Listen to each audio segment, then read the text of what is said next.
اعوذ باللہ من الشیطان الرجیم بسم اللہ الرحمن الرحیم۔ نماز پڑھنا دن میں 5 وقت یہ فرض ہے۔ اللہ تعالیٰ نے ہر عاقل بالغ مسلمان پر نماز فرض قرار دی ہے، اور بعض اوقات یہ نماز پڑھنا بیماروں کے لیے، معذوروں کے لیے مشکل بھی ہو جاتی ہے۔ مثلاً آج کل تکالیف جو ہیں وہ بڑھتی جا رہی ہیں، بیماریاں بڑھتی جا رہی ہیں، اور نماز میں بھی دشواریاں آتی جا رہی ہیں، نماز ادا کرنے میں دشواری ہوتی ہے، تکلیف ہوتی ہے۔ بعض بیماریاں ایسی ہیں کہ بندہ کھڑے ہو کے نماز نہیں پڑھ سکتا، بعض بیماریاں ایسی ہیں، تکالیفیں ایسی ہیں کہ بندہ سجدہ نہیں کر سکتا، رکوع نہیں کر سکتا، اور اگر سجدہ کرنے پر بندے کی قدرت نہیں ہے، بندہ سجدہ نہیں کر سکتا، جب سجدہ کرنے کی قدرت نہیں ہے تو پھر بندہ کھڑا ہونے کی بھی اس کو اجازت نہیں ہے، بندے کو رخصت حاصل ہے، بندے کو اجازت ہے کہ بندہ پھر بیٹھ کے نماز پڑھے۔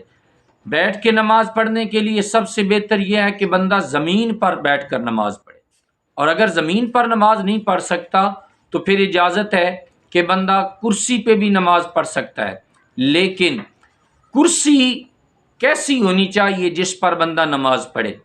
اس میں 2 چیزیں ہیں۔ پہلی چیز یہ ہے کہ بندہ ٹیک نہ لگائے، ایسا سٹول ہو، ایسا ٹیبل ہو جس پر بندہ سیدھا بیٹھ کر نماز پڑھے۔ دوسری، آج کل لوگوں میں یہ غلطی پائی جا رہی ہے کہ بندے ایسی کرسی لے لیتے ہیں جس کے سامنے ایک تختہ لگا ہوتا ہے، تختے پہ بندہ سجدہ کرتا ہے۔ یاد رکھیں، جب بندہ کرسی پہ نماز پڑھے تو کرسی پہ نماز پڑھتے ہوئے تختے پہ سجدہ کرنے کی ضرورت بالکل بھی نہیں ہوتی، اور اس کے ساتھ ساتھ جب بندہ نماز شروع کرے اللہ اکبر کہے، ہاتھ ایسے ہی باندھے گا جیسے بندہ کھڑا ہو کے نماز پڑھ رہا ہے، اور اس کے ساتھ جب بندہ کرسی پہ بیٹھے تو ٹیک نہیں لگائے، ٹیک لگانا مکروہ ہے، مکروہ تنزیہی ہے۔ ایسے ہی بندہ ہاتھ باندھے گا، پھر رکوع کرے گا، رکوع میں صرف بندہ سر کو جھکائے گا، ہلکا سا سر کو جھکائے گا، کیونکہ یہ اشارے کی نماز کہلاتی ہے، کرسی پہ نماز پڑھنا اشارے کی نماز کہلاتی ہے۔ بندہ ہلکا سا سر کو ایسے اشارہ کرے گا کہ میں رکوع کر رہا ہوں، لیکن جب سجدے میں جائے گا تو سجدے کا اشارہ تھوڑا سا اس سے زیادہ ہوگا۔ تو یہ باتیں ہیں کرسی پہ نماز پڑھنے کے لیے ضروری ہیں۔ جب بندہ کرسی پہ بیٹھے ٹیک نہیں لگائے، ٹیک لگانا منع ہے، مکروہ تنزیہی ہے۔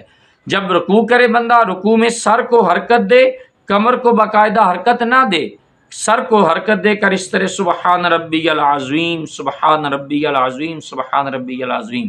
پھر بندہ واپس آئے، ایک مقدار سبحان ربی الاعلی یا سبحان ربی العظیم، اتنی دیر تک بندہ ایسے واپس آئے، پھر سجدے میں جائے تو اپنے آپ کو تھوڑا سا زیادہ جھکائے۔ یہ چند ایک باتیں ہیں جو آج کل ان کی بڑی ضرورت ہے۔ لوگ دیکھا دیکھی کرسی پہ بیٹھ کر نماز پڑھ رہے ہیں، لیکن بہت سارے لوگ کرسی پہ بیٹھ کر نماز پڑھنے کا طریقہ نہیں جانتے۔ وہ دیکھا دیکھی نماز پڑھ رہے ہیں، بس ایک کو دیکھا کہ وہ ایسے پڑھ رہا ہے، دوسرا بھی ایسے پڑھنا شروع کر دیتا ہے۔ تو میں یہ بات اپنے ناظرین کو، سامعین کو عرض کروں گا کہ کرسی پہ اگر نماز آپ پڑھنا چاہتے ہیں تو کسی مستند عالم دین سے کرسی پہ نماز پڑھنے کا طریقہ سیکھیں۔ جب تک طریقہ پتہ نہ ہو تو اس وقت تک کرسی پہ بیٹھ کر نماز پڑھنے سے گریز کریں۔